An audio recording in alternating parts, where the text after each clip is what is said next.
Halo semuanya, perkenalkan nama saya Yoga Indra. Nah, untuk sekarang ini saya ekspor ke Malaysia.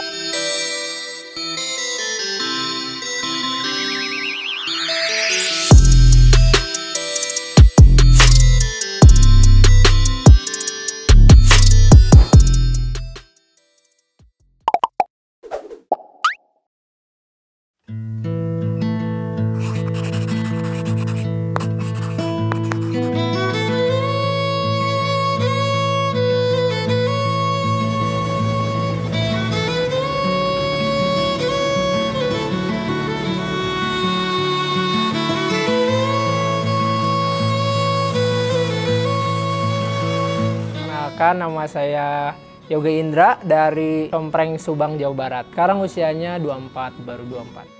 Untuk kesibukan sehari-hari sekarang sih udah full time untuk fokus untuk menjadi eksportir kayak gitu. Jadi keseharian saya bikin konten, bikin ke pabrik, buat video ataupun apa, terus juga kita fokus untuk cari buyer, terus bagusin perusahaan kayak gitu. Nah dulu ceritanya sebelum jadi eksportir itu kan lulus kuliah. Lulus kuliah saat itu saat pandemi. Pas saat pandemi itu sih saya pernah jadi sales dulu, sales mobil lah. Nah dari situ karena pandemi itu ada pemotongan karyawan gitu. Nah dari situ 6 bulan nganggur tuh, 6 bulan nganggur, terus juga cari-cari referensi, nemulah bisa ekspor kayak gitu. Nah dari bisa ekspor itu mulai belajar prosesnya panjang.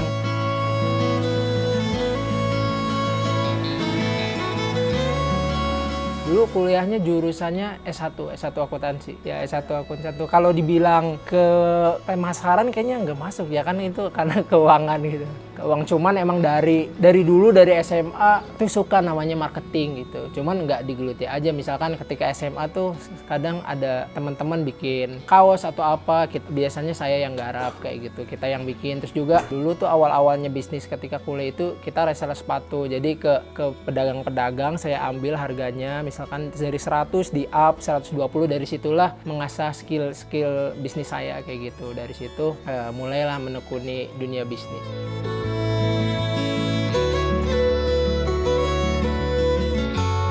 Saat lulus kuliah pernah nyobain nih saya kerja di bidang keuangan kan. Ternyata bekerja di back office tuh gak betah gitu karena duduk terus. Kayaknya saya bisa ngembangin skill yang lain kayak gitu. Terus juga ngerasa bahwa kayaknya marketing tuh emang di bidang saya gitu, kesukaannya kayak gitu. Jadi saya ngerasa kalau di bidang marketing tuh bisa membuat saya lebih baik lagi dalam berkarir. Namanya bisnis kecil-kecilan itu ketika saat kuliah. Jadi dulu di kuliah itu saya reseller sepatu. Dulu kalau di Bandung kan, kuliah di Bandung, ngambil sepatu di Gede Bage, terus juga ngambil sepatu di Cibaduyut. Jadi kita ngejual reseller lagi ke anak SMA atau ke anak-anak kuliah di situ. Terus juga ketika lulus kuliah tetap jualan sepatu karena effortnya sepatu dulu. Nah pas ketika lulus kuliah juga sempat buat brand sendiri namanya sama Java Call juga, dari Java gitu. Dulu kenapa bisa buka bisnis yang pertama karena nganggur dulu kan, karena udah nggak kerja, terus juga pengen nekunin bisnis kan. Nah dari situ mulai dulu dari jualan sepatu, bikin brand sendiri. Cuman gara-gara pandemi, customer terus juga anak-anak sekolah itu pada libur, jadi marketnya kita nggak bisa, intinya gagal lah kayak gitu kita untuk penjualan.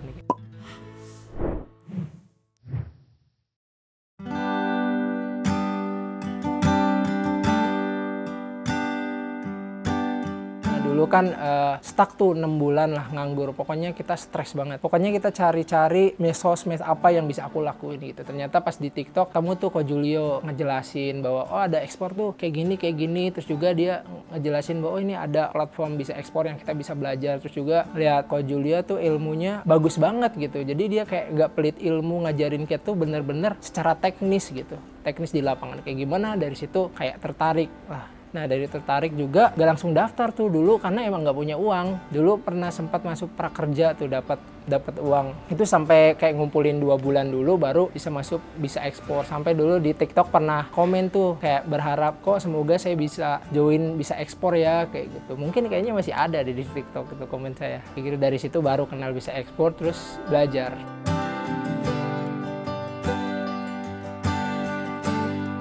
Pertama kali belajar itu kata Ko Julio itu lebih ke coba cari produk yang dekat dengan kalian. Dulu itu dekat saya itu di desa saya namanya Desa Sukaseneng itu banyak pohon mangga. Nah dulu saya sempat pengen ekspor buah mangga. Nah ternyata kesulitannya karena di sana belum ada supplier yang pernah ekspor. Jadi dari situ pindah lagi ke Subang. Nah Subang kan banyak nanas, di situ saya pengen ekspor nanas. Ternyata di perjalanannya sama kendalanya, beberapa suppliernya belum pernah ekspor. Jadi bagi kami seorang pemula kurang bisa belajar di lapangan. Jadi situ pindah lagi produknya ke arang briket. Nah arang briket ketemu supplier, alhamdulillah suppliernya juga terbuka untuk ngasih ilmu dan lain-lain sharingnya. Dari situ pindah ke arang briket dan sampai sekarang alhamdulillah udah closing container gitu.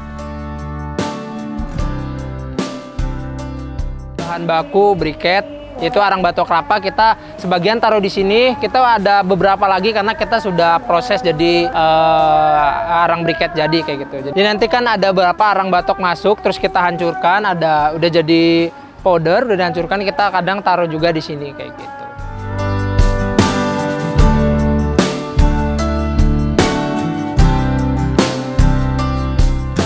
Sekarang produk yang dijalanin, produk yang utama itu adalah arang, yaitu arang briket maupun sekarang arang kayu. Nah jadi kita fokus dua produk itu, kemudian mungkin kedepannya kita juga pengen nerusin di produk turunan kelapa lainnya kayak desiccated maupun cocoa fiber dan semacamnya gitu, turunan kelapa. Oke teman-teman, sekarang kita lagi ada di dalam tempat produksinya atau di dalam pabriknya. Jadi ini adalah tempat produksi. Ketika kita sudah produksi dan dipotong sesuai ukuran request buyer, kita taruh di nampan seperti ini kayak gitu. Setelah kita tunggu misalkan 1 hari, baru kita potong-potong, terus juga kita masukkan ke oven kayak gitu. Ini adalah tempat nampan untuk menyimpan arang-arang yang sudah dipotong di mesin kayak gitu. Ini mungkin kalau diproduksi 1 hari bisa 10 ton juga nyampe ya. Cuman kan kalau kapasitas produksi itu dihitungnya di oven kayak gitu.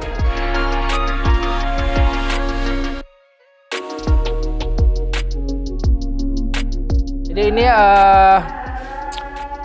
contoh arang yang kita punya seperti ini. Jadi ini ada tempat tes bakar.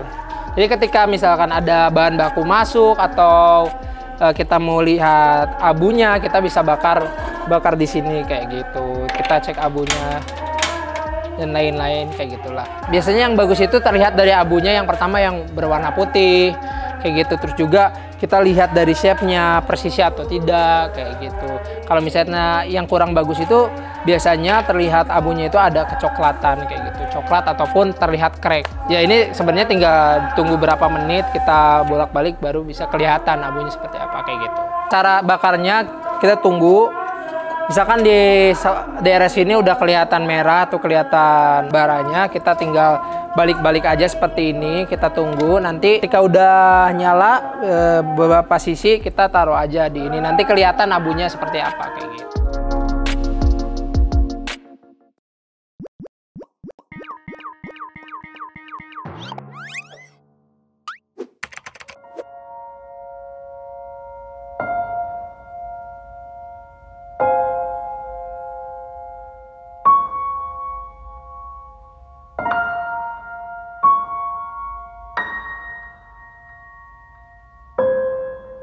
Sebenarnya dulu agak lucu juga karena orang tua nggak tahu dulu masuk bisa ekspor, karena dari awal dari kuliah kalau misalkan mau coba bisnis ngomong ke orang tua nggak pernah setuju, dalam arti maksudnya ngapain gitu usaha, karena bukan backgroundnya wirausaha kan orang tua. Jadi ketika belajar ekspor ini juga nggak tahu mereka, jadi dia tiba-tiba saya closing dia tahu gitu. Jadi pas awal-awal ngapain gitu, pas kasih tahu ini saya mau ekspor dia juga nggak percaya gitu ya. Sampai sekarang sih alhamdulillah ketika saya udah ngebuktiin mereka percaya gitu bahwa sekarang udah dukung 100%.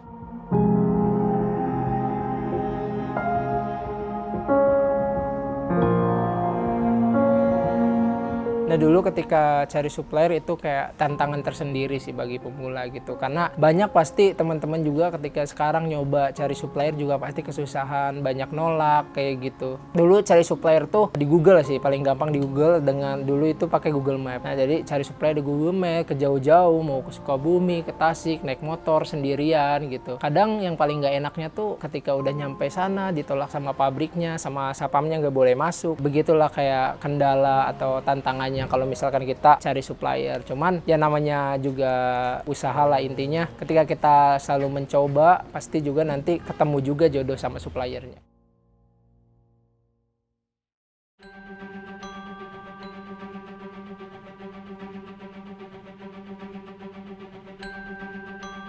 Nah untuk sekarang ini saya ekspor ke Malaysia. Jadi ke Malaysia ini 40 feet kayak gitu. Jadi ini charcoal briquette untuk sisa nanti ke sana. Itu totalnya sekitar 25 ton. Sebenarnya untuk ini sebelum ini juga kita udah pernah ekspor sebelumnya ke Libanon sama ke Jerman. Mungkin sekitar kalau tambah ini kayaknya 6 deh. 6 kontainer. 6 kontainer gitu.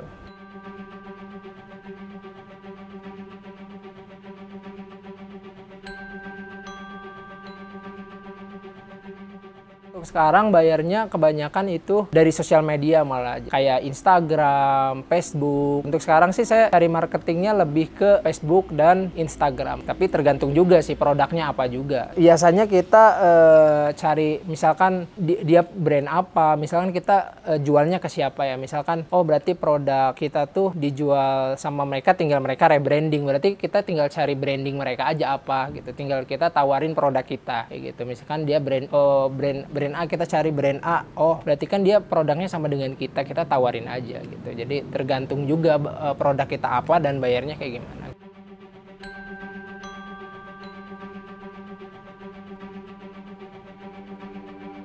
Untuk teknis marketing. Yang pertama itu kita harus tahu dulu kayak produk kita itu untuk apa dan seperti apa kayak gitu. Terus juga ketika kita udah tahu produk kita apa, terus juga dibuat untuk apa, terus juga si bayar digunakan untuk apa, pasti kita juga nanti kayak tahu gini, oh berarti kita tuh harus cari bayarnya teknisnya beda-beda. Misalkan bayar A, kebanyakan mereka cari suppliernya itu ke link pemerintahan, misalkan ke ITPC, terus juga ke kementerian gitu yang kerjasama dengan pemerintah langsung. Ada juga beberapa buyer yang misalkan mereka jual di Instagram atau apa, nah kita bisa tinggal langsung aja ke Instagram mereka kayak gitu.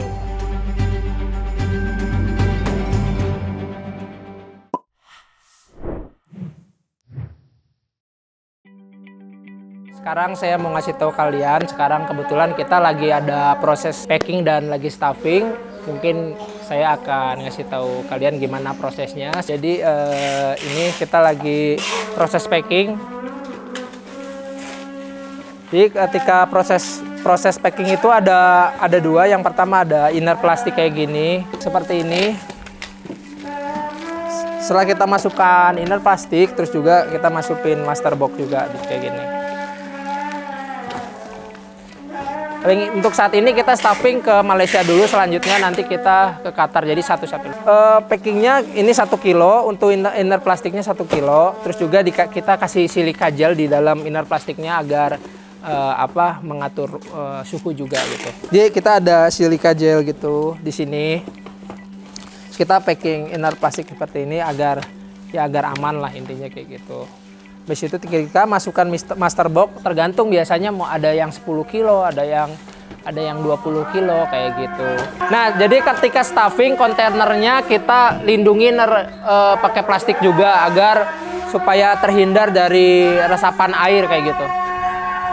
Ini jadi proses stuffing biasanya bisa seharian. Ini kita stuffing 40 feet, jadi sekitar 25 tonan lah. Dari pengalaman stuffing dari awal sampai akhir, yang paling susah tuh biasanya cuaca. Kadang kalau misalkan cuaca hujan itu kita harus ekstra hati-hati buat masukin si barangnya gitu. Karena kalau misalkan ada air yang masuk nanti berpengaruh ke semua produk. Jadi nanti produknya bisa ada lumut atau apa karena ada lembab di situ. Jadi kayak masalahnya paling di situ kalau misalkan stuffing juga. Terus juga biasanya masalah stuffing tuh ada jadwal kapalnya, kadang tuh ada yang mundur juga, kadang ada yang mepet, kita juga harus ngajar jadwal kapal kayak gitulah. Kalau misalkan kendala-kendala, kalau misalkan ada staffing kayak gitu.